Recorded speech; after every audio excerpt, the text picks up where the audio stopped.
रुको हनुमान, क्या तुम राम नाम पर वार करोगे या आज एक राक्षस राम के नाम की आड़ में जीत जाएगा। लंका जल रही थी, आकाश में धुआं, धरती पर रक्त। रावण अब समझ चुका था, अंत बहुत करीब है। लेकिन मरने से पहले उसने खेला एक ऐसा दांव जिसने धर्म को ही उलझा दिया। अचानक भगवा युद्ध भूमि में सन्नाटा छा गया और फिर एक गूंजती हुई भयानक हंसी, जिसे देखकर योद्धाओं के कदम डगमगा गए।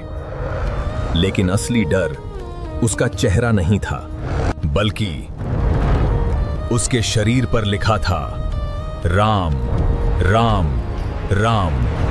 हर अंग, हर श्वास सिर्फ राम नाम से ढका हुआ। वानर सेना ने जैसे ही हमला करना चाहा, राम नाम पर वार कैसे करें, और यही उसका सबसे बड़ा हथियार था। अगले ही पल वो राक्षस टूट पड़ा।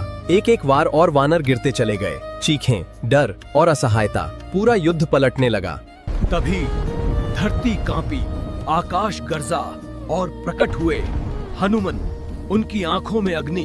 हनुमान जी ने गदा उठाई, लेकिन जैसे ही नजर पड़ी उस राक्षस पर, वे ठहर गए। राम नाम ना, उनके हाथ कांप गए। मन में द्वंद, क्या मैं राम नाम पर प्रहार करूं? हर बीतता पल वानर सेना को खत्म कर रहा था। हनुमान जी समझ गए, समाधान अभी चाहिए। वे तुरंत पहुंचे राम के पास, जहां शांति और धैर्य के साथ वे खड़े थे, और उनके साथ खड़े थे विभीषण। स्थिति गंभीर थी और समय बहुत कम। हनुमान बोले, प्रभु, ये कैसी माया है? आपके नाम से ही अधर्म हो रहा है। स्थिति समझ से परे थी। विभीषण ने गहरी सांस ली।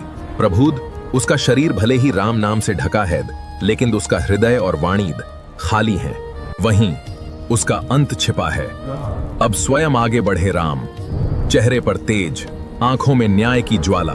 उन्होंने कहा, राम नाम का सहारा लेकर अधर्म करने वाले अब बच नहीं सकते।